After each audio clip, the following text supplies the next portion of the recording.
Okey, soalan nombor 1. Gabungkan pernyataan P dan Q berikut dengan menggunakan perkataan yang diberi dalam kurungan untuk membentuk pernyataan majmuk.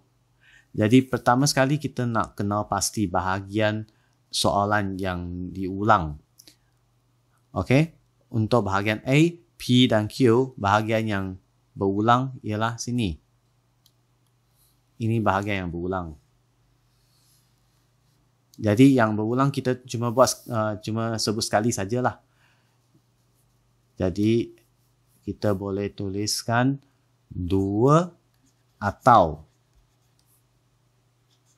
3 ialah faktor perdana bagi 6. Kita gunakan cara ni. Kenal pasti bahagian yang berulang dulu. Bahagian B, kon mempunyai satu bucu. Kon mempunyai satu satah. Jadi bahagian yang berulang adalah ni. Okey. Jadi kita boleh gunakan cara kon mempunyai satu bucu. Okey, ataupun saya tuliskan ayat yang lengkap. Okey, saya tuliskan kat bawah. Kon mempunyai satu bucu dan satu satah.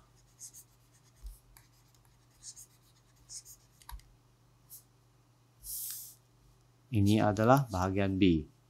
Bahagian C, ini tadi bahagian A ya. Bahagian C. Okey, bahagian yang berulang ialah ni. Ialah segi 4 selari. Ialah segi 4 selari. Jadi kita boleh tuliskan jawapan kita. Rhombus dan trapezium ialah segi 4 selari.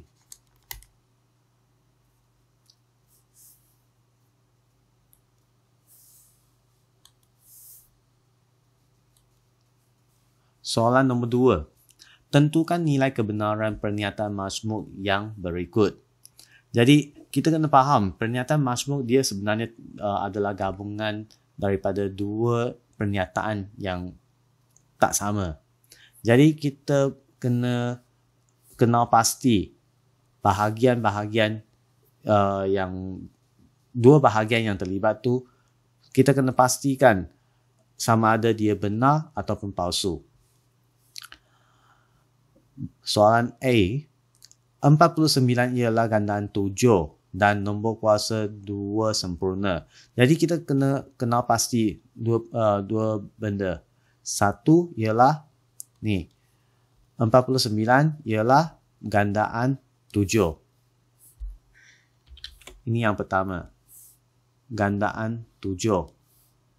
Lepas tu 49 ialah nombor kuasa 2 sempurna. 49 ialah gandaan 7. Ya, sebab 7 kali 7 sama dengan 49. Okey. Dan 49 ialah nombor kuasa 2 sempurna. 49 kita boleh tuliskan dia sebagai 7 kuasa 2. Jadi dia adalah nombor kuasa 2 sempurna. Jadi dua-dua bahagian di sini adalah benar. Jadi ini adalah satu pernyataan yang benar.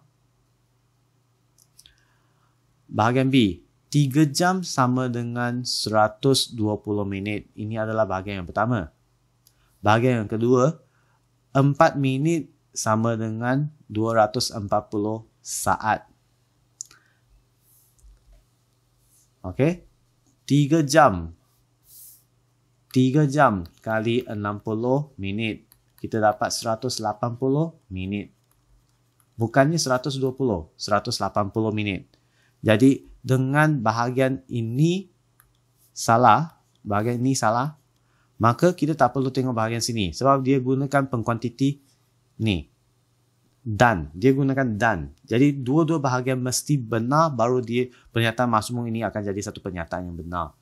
Jadi ini adalah satu pernyataan masmuk yang palsu.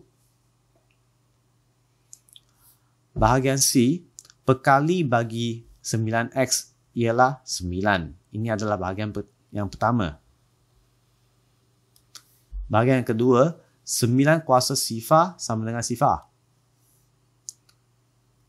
Perkali bagi 9X, ini adalah perkali dia.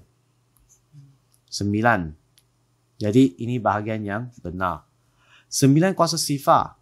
Apa-apa saja nombor bila kuasakan dengan sifar, apa-apa saja nombor A kuasa sifar, kita mesti dapat 1, bukannya sifar. 1. Jadi ini bahagian yang palsu. Jadi oleh sebab dia gunakan dan, bukannya atau. Mesti dua-dua bahagian benar baru dia dikira sebagai satu pernyataan yang benar. Jadi ini adalah satu pernyataan yang palsu. Bahagian D. Okey. Ini maksudnya elemen kepada. Elemen kepada. Jadi bahagian yang pertama ni. Adakah 3 ialah elemen bagi set ini? Jawapannya tidak. Dia dalam set ini dia cuma ada 1, 2 dan 5 sahaja. Tak ada 3. Jadi ini bahagian yang palsu. Dengan ni kita boleh tentukanlah ini mesti satu pernyataan palsu. Tak perlu tengok yang bahagian belakang. Sebab kalau dia nak jadi pernyataan yang benar, mesti dua-dua bahagian benar. Baru dia benar. Bahagian E, 2/9 boleh diungkap sebagai perpuluhan berulang. Ini adalah bahagian yang pertama. Ini bahagian yang pertama. Bahagian yang kedua, 2/9 kurang daripada 1. Jadi salah satunya, sebab dia gunakan perkataan atau di sini, salah satunya benar, dia akan jadi satu pernyataan yang benar. Tapi untuk bahagian E sini, dua-dua bahagian ni adalah benar. 2/9 kita boleh tuliskan dia sebagai 0.2222. Satu perpuluhan berulang. Jadi ini adalah bahagian yang benar. Dan 2/9 memang kurang daripada 1. Jadi ini adalah satu pernyataan yang benar. F. 4/5. 4/5 ialah pecahan wajar. Atau 5/4 ialah pecahan wajar. Jadi salah satunya kalau antara 4/5 ataupun 5/4. Salah satunya kalau dia adalah pecahan wajar, jadi ini boleh jadi dikira sebagai satu pernyataan masmuk yang benar. Jadi 4/5 ini adalah pecahan wajar. Ini pecahan tak wajar. 5/4 pecahan tak wajar. Jadi ini adalah satu pernyataan yang benar.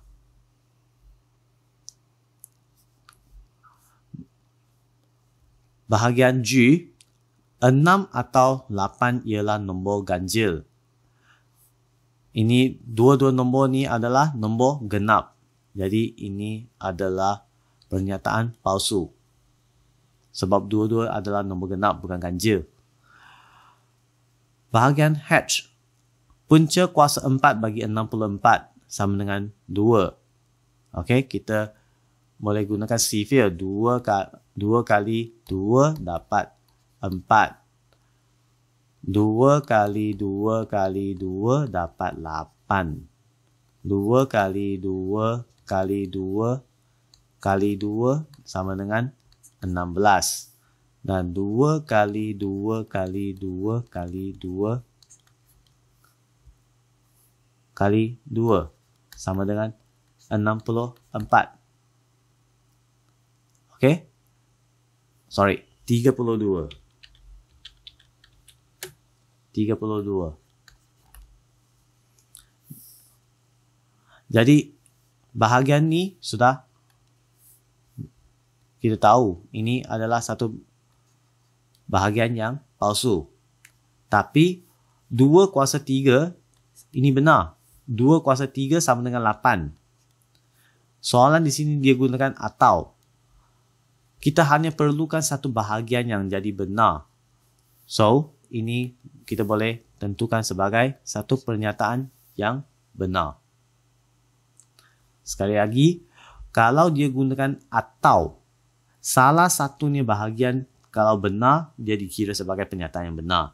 Kalau dia gunakan dan, mesti dua-dua bahagian jadi benar, baru dia dikira sebagai satu pernyataan masmuk yang benar.